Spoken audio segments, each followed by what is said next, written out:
The Vorthak had ruled the Andromeda trade routes for 3 millennia. Standing 12 feet tall on chitinous legs, with mandibles that could shear through durasteel and compound eyes that tracked movement across 17 spectrums, they were the undisputed apex predators of known space. Their hunting packs had brought down everything from the armored behemoths of Kepler 442b to the crystalline wraiths that haunted the asteroid fields of Proxima Centauri. So when the small bipedal creatures calling themselves humans requested passage through Vorthak space, the Hive Lord Kethmore barely glanced at their crude vessel through the viewing portal of his dreadnought. Tribute or death, his translator crackled across all frequencies, the standard greeting for lesser species. The human ship, if it could even be called that, being little more than metal plates welded around what appeared to be a fusion reactor, drifted closer. Through the transparent aluminum of his command chamber, Kethmore watched as an airlock cycled open, and 3 of the creatures emerged in primitive environment suits. The lead human was small even by the standards of its kind, perhaps 6 of their feet in height, with the pale coloration that marked it as what their files indicated was a female. Her companions flanked her, equally diminutive. But as Ambassador Sarah Chun raised her visor and looked directly at the Hive Lord through 50 meters of vacuum and reinforced transparent aluminum, Kethmore felt something he had never experienced in his 140 years of life. His hunting instinct screamed. The woman's eyes were small, binocular, set forward on her skull like any proper predator's. But there was something in them, something that made his carapace itch and his secondary heart skip a beat. They were brown, he noted absently. Brown like the muddy battlefields of Vorthak Prime, where young hunters learned to kill or be killed. But it wasn't the color. It was the look behind them. The same look he'd seen in the eyes of a dying Voidstalker as it calculated whether it had enough life left in it to take him down too. The same look he'd worn himself when cornered by 6 rivals during his ascension trials. It was the look of something that had climbed to the top of a very tall, very bloody ladder. "We come in peace," the human said, her words translated into Vorthak battle cant. "We seek only passage to the neutral zone." Kethmore's mandibles clicked involuntarily. Around the command chamber, his packmates shifted uneasily. He wasn't the only one feeling it. That strange recognition, that ancestral whisper that warned of danger. "What manner of prey are you?" he asked. "That carries the eyes of a hunter?" The human tilted her head, a gesture that somehow managed to look both curious and predatory. "We're not prey, Hive Lord. We never have been." Through the quantum communication array, Kethmore could access the preliminary reports his scouts had filed about these creatures' homeworld. The 3rd planet from a young yellow star, 70% covered in corrosive water. Gravity 20% higher than standard. Atmospheric pressure that would crush most spacefaring species. But it wasn't the environmental data that made his compound eyes focus more intently on the small biped floating in space before him. It was the biological reports. Homo sapiens, they called themselves. Pursuit predators. Pack hunters. Tool users. The only known species to have achieved sapience while retaining fully functional predator physiology. The only species that had never been prey. "Your world," he said slowly. "Your files indicate it harbors other large predators. Creatures of significant size and capability." The human's lips curved upward. He'd learned this was called a smile, though the expression looked nothing like pleasure. "Oh yes, we shared our world with some truly magnificent killers. And yet you survived. How?" That smile widened, showing small white teeth, cutting teeth, he realized, not the grinding plates of herbivores or the shearing blades of specialized carnivores, but the multipurpose tools of something that ate whatever it needed to eat to survive. "We didn't just survive, Hive Lord. We won." The silence stretched between them, filled with the quantum static of deep space and the distant hum of fusion reactors. Around Kethmore, his pack had gone perfectly still in that way only true predators could manage, the stillness that preceded either flight or fatal violence. Finally, he spoke. "You may pass." Xenobiologist Nal Thek of the Serpentine Collective had spent the better part of 2 standard years studying the humans, and she was no closer to understanding them than when she'd started.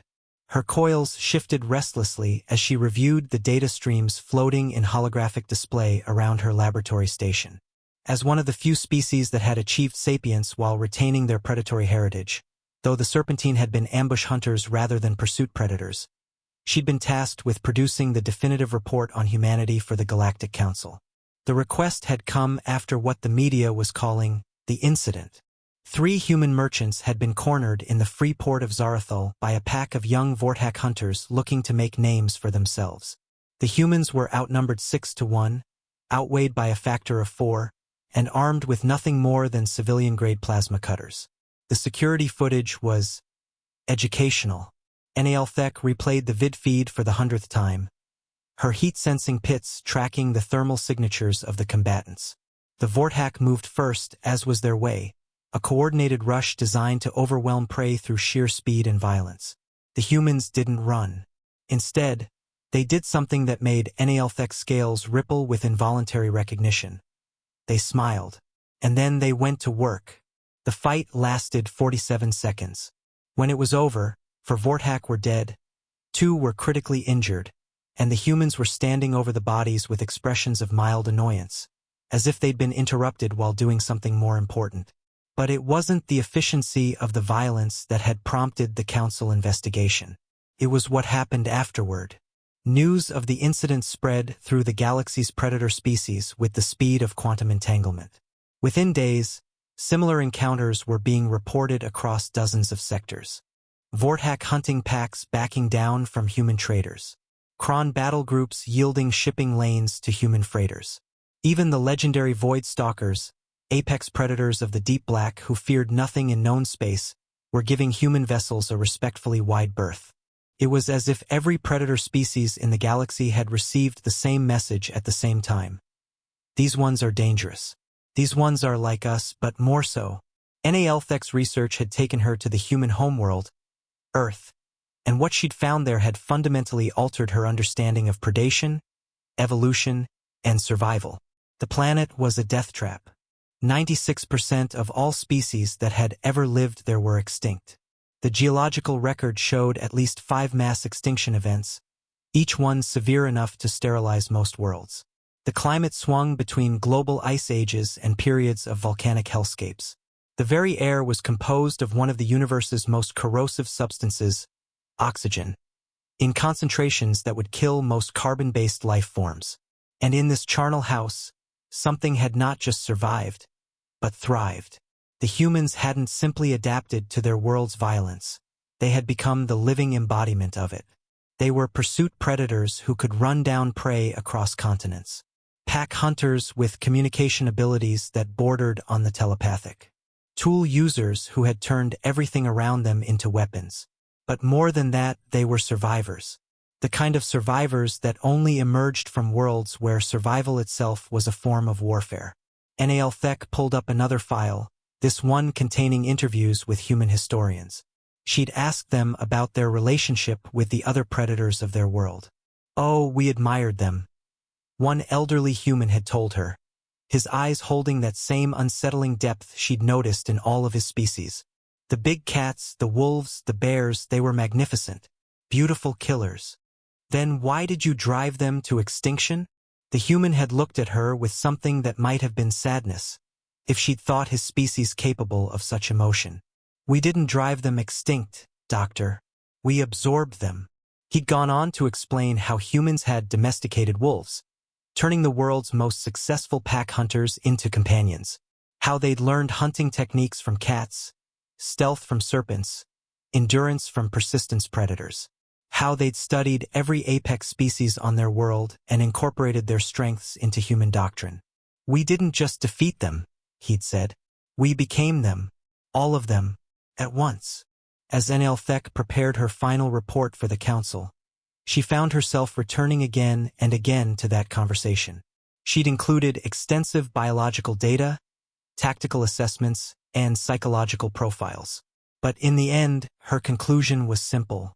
Humanity represents the first documented case of a species achieving apex predator status by becoming the apex predator of apex predators. They are not simply dangerous, they are the distilled essence of danger itself. Recommendation: immediate recognition as a Category Alpha species. Under no circumstances should any council member attempt to establish dominance over human populations. During my research, I had occasion to look directly into human eyes on several occasions. I can confirm the reports from other predator species. There is something there, something that recognizes us for what we are while simultaneously making it clear that we are no longer at the top of our respective food chains. It is not cruelty. It is not malice. It is simply the acknowledgement of one apex predator by another, coupled with the gentle but unmistakable indication of which one of us would walk away if it came to violence. It is the look of something that has never been prey, speaking to something that remembers when it was. Veltar had been crown hunter of the siege pack Korthan for 37 standard years, and in that time, he had never met prey that didn't understand its place in the natural order. Until now, the human sat across from him in the observation lounge of the neutral station Harmony's Rest, sipping something called coffee from a ceramic cup that looked absurdly fragile in the industrial setting. She was even smaller than the others of her kind he'd encountered, perhaps 5.5 feet tall, with the lean build of a persistence hunter rather than an ambush predator. Dr. Elena Vasquez, according to her credentials, xenoanthropologist, specializing in predator species psychology. "You wanted to understand why we recognize you," she said, her voice carrying that peculiar human quality that somehow managed to sound both conversational and dangerous. "The answer isn't complicated." Veltar's ears flicked forward. The Kronn were perhaps the most successful pack hunters in known space, 8 feet of dense muscle and titanium hard bone, with natural weapons that could punch through starship hulls and pack coordination abilities that had made them the terror of 17 sectors. But sitting across from this small, soft creature, he felt like a cub again, learning the first lessons of the hunt. "My people have a saying," she continued, wrapping both hands around her cup in a gesture that somehow looked both casual and ready to weaponize the ceramic at a moment's notice. "You can take the human out of the Stone Age, but you can't take the Stone Age out of the human." I do not understand this reference. The human's lips curved upward, that expression they called a smile, which never seemed to indicate the same thing twice. 2 million years ago, my ancestors were barely sentient apes living in small groups on the African savanna. Do you know what that environment was like? Veltar, the crown hunter, accessed his cultural database. A grassland ecosystem, moderate climate, abundant prey species. Abundant prey, yes, also abundant predators. Big cats, hyenas, crocodiles, snakes, wild dogs, giant eagles. Everything wanted to eat us, and we were barely smart enough to make fire. She took a sip of her coffee. "We should have died out in the first 100,000 years. Yet you did not. No, we did something else instead. We got mean." Veltar felt his pack sense stirring, that deep instinct that warned of danger from unexpected directions. "Explain." Evolution is usually a slow process, but when a species faces existential pressure, when it's literally evolve or die, things can happen very quickly. Over the course of just a few 100,000 years, we went from cowering apes to the most dangerous pursuit predators the galaxy has ever produced. She stood up, and Veltar's muscle tension automatically increased. Not from any overt threat, the human had made no aggressive gestures, but from something deeper. Something that spoke to the part of him that had learned to hunt in the frozen wastelands of Kronn Prime. We learned to run, not just fast but forever. We could chase prey until their hearts burst from exhaustion. We learned to throw objects with enough accuracy to kill at range. We learned to coordinate hunts across dozens of individuals. We learned to plan, to strategize, to turn every element of our environment into a weapon. She walked to the observation window, looking out at the stars with an expression that Veltar found deeply unsettling. But most importantly, we learned to think like our prey, to predict their movements, anticipate their strategies, understand their fears, and use them against them. We became so good at it that we started thinking like every other predator too. This does not explain the recognition. The human turned back to him, and for just a moment, Veltar saw something in her eyes that made his secondary heart skip a beat. It was the same look he'd seen in the eyes of his own hunting master, the first time the old crown hunter had decided Veltar was ready for a real kill. It was the look of something evaluating whether you were worth keeping alive. "Doesn't it?" she asked softly. "You Kronn are pack hunters. You coordinate, you strategize, you work together to bring down prey larger and more dangerous than any individual could handle. You've been doing it for millions of years." She moved back to the table but didn't sit. Instead, she leaned forward, palms flat on the surface, and Veltar found himself leaning back. "We learned to do all of that in less than 2 million years. And we learned it while being hunted by things that were bigger, faster, and better armed than we were. We learned it while being prey." The silence stretched between them. Outside the window, a human cargo vessel was docking with the station, one of the small, efficient ships that had been appearing in increasing numbers throughout the galaxy. "You recognize us," she continued, "because we're what you would become if you spent 2 million years getting really, really good at not being eaten. We're what apex predators look like when they evolve from the prey side of the equation." Veltar considered this. His own species had evolved on a world where they'd been the dominant predators from the earliest stages of their development. They'd never known what it was like to be hunted.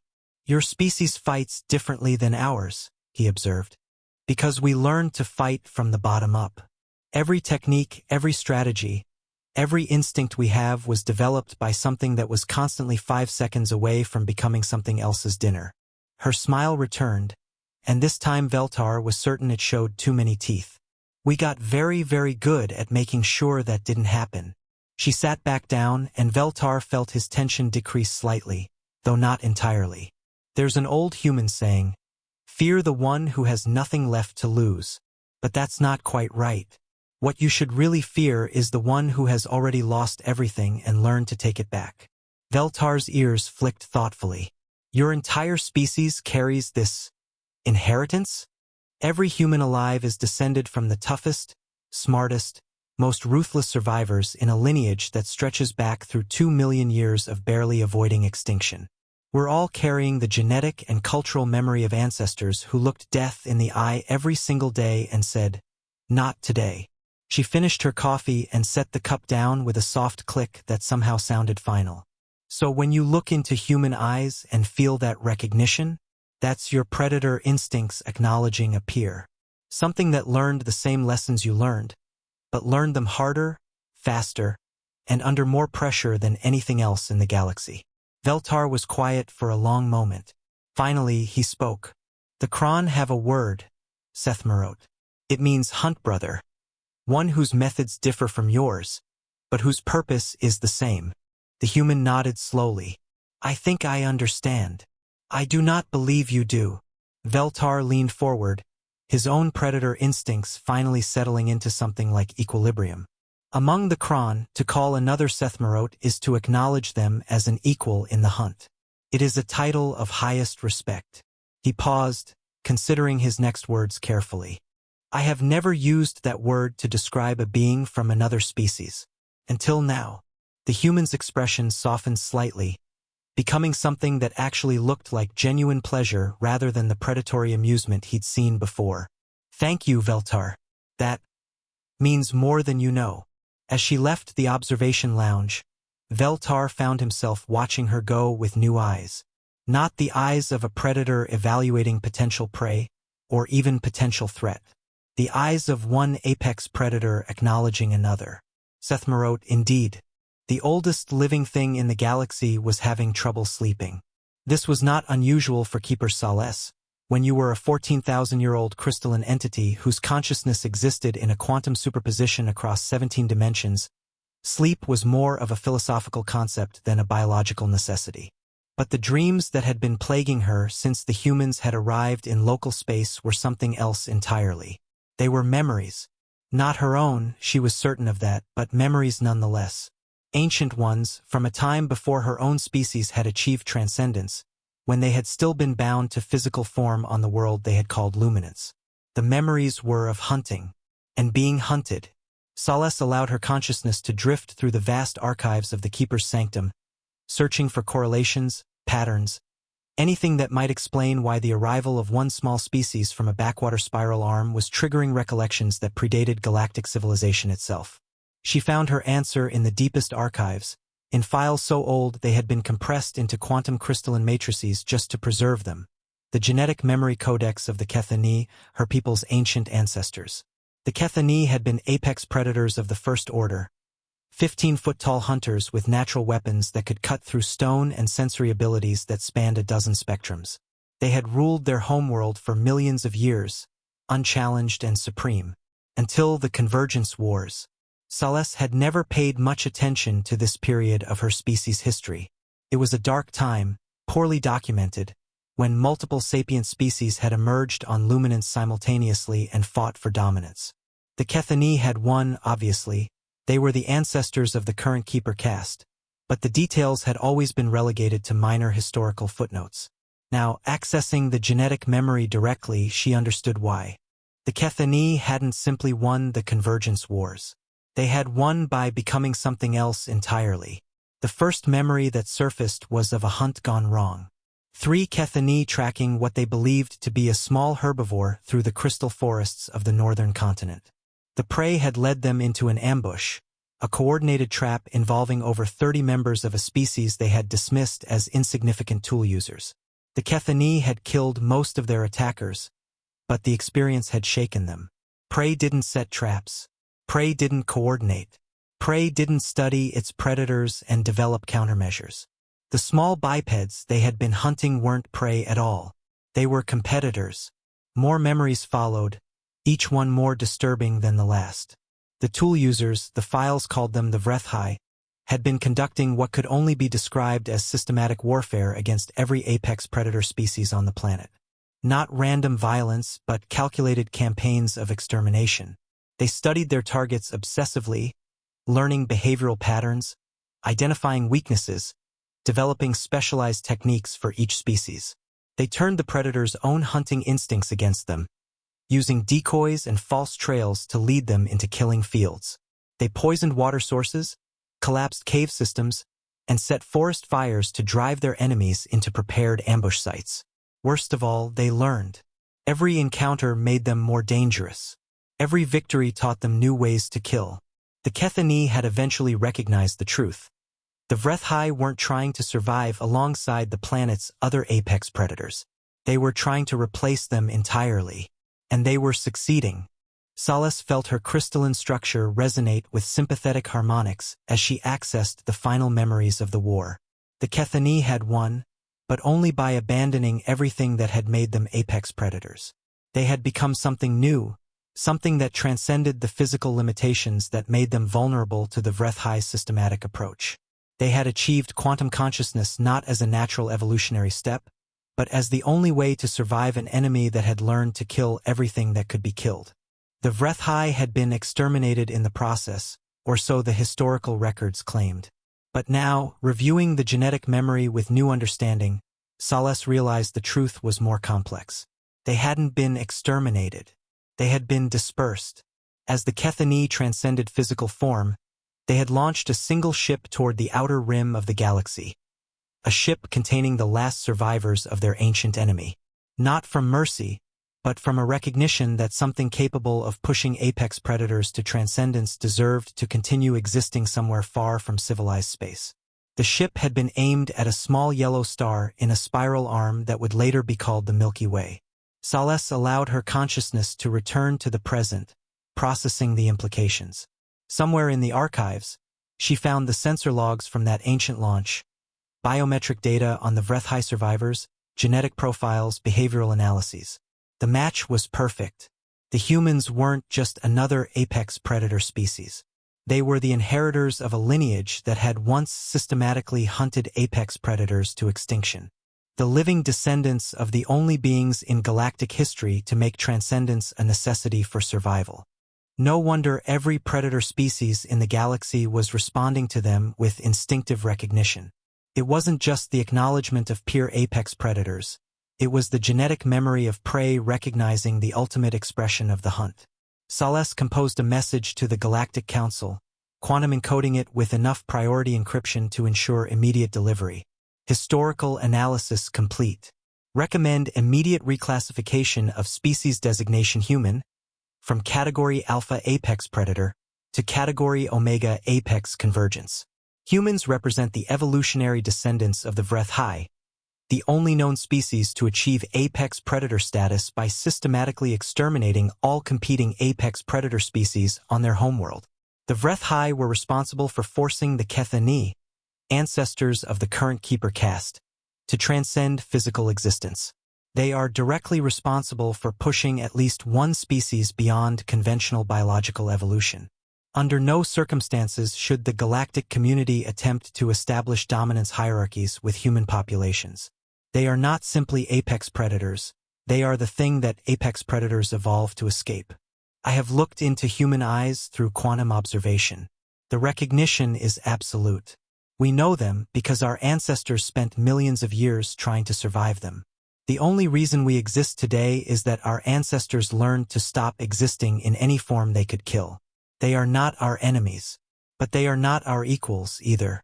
They are what we used to be, perfected by 2 million years of additional evolution. The ancient fear is correct. We should be very, very careful. Captain Sarah Chun, the same woman who had first requested passage through Vorthak space 2 years ago, stood on the observation deck of the human exploration vessel Persistence, looking out at something no human had ever seen before. The Apex Conclave. Representatives from every major predator species in the galaxy had gathered in neutral space, their ships forming a loose sphere around the ancient station that had been constructed for this purpose. Vorthak dreadnoughts hung alongside Kronn pack ships. Serpentine research vessels coiled around Keeper Transcendence platforms. Even the legendary Void Stalkers had emerged from deep space, their living ships pulsing with bioluminescent warnings. All of them here to meet with humanity. Nervous? Asked Dr. Elena Vasquez, joining Sarah at the viewing port. The xenoanthropologist had been instrumental in arranging this gathering, using her research to convince the various species that communication was preferable to the alternative. Terrified, Sarah admitted. Do you realize what we're looking at out there? Every single species that has ever achieved apex predator status in known space. If this goes wrong, it won't, Elena said with confidence that Sarah wished she shared. They didn't come here to fight us. They came here to understand us. Sarah nodded toward the nearest ship, a Vorthak hunter-killer that could have vaporized their small vessel without effort. And what happens when they do understand us? Elena was quiet for a moment, her expression thoughtful. That depends on what we choose to show them. The communication array chimed, indicating an incoming transmission on all diplomatic frequencies. Sarah accepted the connection, and the observation deck's main display activated, showing the faces, or functional equivalents, of representatives from 17 different apex predator species. Hivelord Kethmore of the Vorthak spoke first, his translated words carrying undertones of respect that hadn't been there during their first encounter. Humans, we have come to understand what you are. And what are we? Sarah asked. It was Veltar of the Kronn who answered.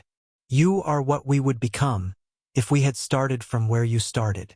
Keeper Solace manifested as a quantum projection, her crystalline form refracting light in patterns that somehow conveyed ancient sadness. We remember your ancestors, humans. In our deepest genetic memories, we remember the Vorthak. Sarah felt Elena tense beside her. This wasn't in any of the briefing materials they'd prepared. We don't know that name, Sarah said carefully.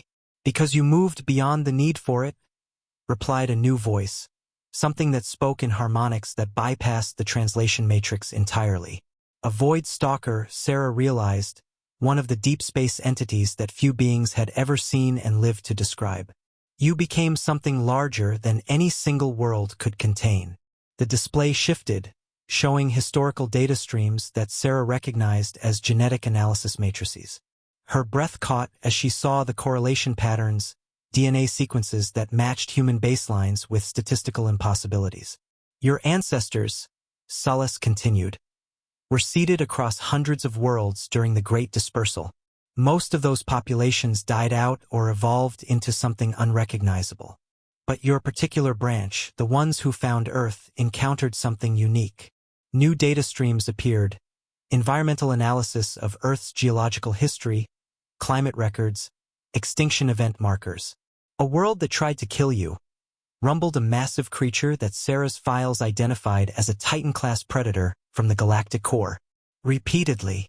Most species would have died, added another voice, or fled to easier worlds. But your ancestors did something else. Sarah found her voice. They adapted.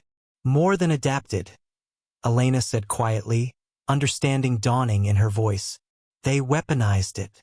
The display changed again, this time showing evolutionary tree diagrams that tracked human development over the past 2 million years. The progression was startling, not just the development of intelligence, but the systematic enhancement of every trait that made for successful predation. Other species evolved to fill niches, observed Veltar.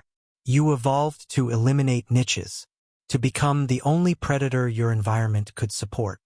And then you left your world, Kethmore added, and brought that capability with you. Sarah looked around at the assembled representatives, feeling the weight of their attention. So what happens now? Are you here to warn us off? Form an alliance? Declare war? The silence stretched for nearly a minute before Sala spoke. We are here to acknowledge what you are, she said, and to ensure that you understand what we are in relation to you. Which is predecessors, rumbled the Titan. Evolutionary stepping stones. Examples of what apex predation looks like when it has limits. Elena stepped forward. You're afraid of us. No, Veltar said, his voice carrying something that might have been amusement. We recognize you. There is a difference. The fear, added a Serpentine representative, comes from those who do not understand recognition, who mistake acknowledgement for submission. Sarah began to understand. You're not just here to meet with us. You're here to prevent others from making mistakes. The galaxy is full of species who believe themselves apex predators, confirmed the Voidstalker. Species who have never faced true competition for that title. They will test themselves against you, believing it to be a matter of dominance displays and territorial negotiation. And it's not. When two apex predator species meet, Kethmore said, one of three things happens. They avoid each other, they coexist by dividing territory, or one of them stops being apex. The lesser species of the galaxy, Sales continued, do not understand that humans represent a fourth option. Sarah felt a chill run down her spine. Which is the option where the concept of apex predator itself becomes obsolete. Elena gripped the console edge. You think we're going to exterminate all the other predator species? We think, Veltar said carefully, that you are going to do what your ancestors did to the Vrethai homeworld, not through malice but through simple expansion of your ecological niche. Unless, added the Titan, alternative arrangements are made. Sarah looked out at the assembled fleet, understanding finally dawning. This isn't a first contact scenario. This is a negotiation. The most important negotiation in galactic history, confirmed Sels.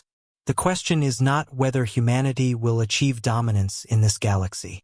Based on our analysis, that outcome is statistically inevitable. The question, Kethmore continued, is whether that dominance will be exclusive, or whether it will leave room for the rest of us.